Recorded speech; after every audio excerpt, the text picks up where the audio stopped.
Baadhi ya wakazi wa kaunti ya Isiolo wameunga mkono hoja ya kumng'atua madarakani Gavana Abdi Guyo, wakiwataka wajumbe wa bunge la kaunti kutokubali vitisho. Haya yanajiri kabla ya kikao cha ushiriki wa umma kilichopangwa kufanyika hapo kesho, huku mahakama kuu ya Isiolo ikitoa amri ya muda ya kusitisha mchakato huo wa kumbandua Gavana Guyo. Exercising its constitutional mandate under the law and in compliance with the legal provisions.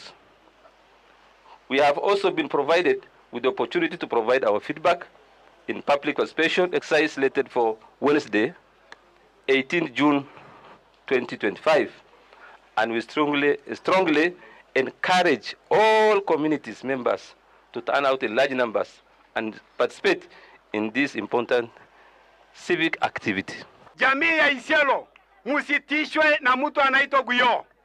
Jana gunzi zake kujaribu kufunja assembly. Na sisi tutatembea hii Isiolo usiku na mchana pasipo uoga.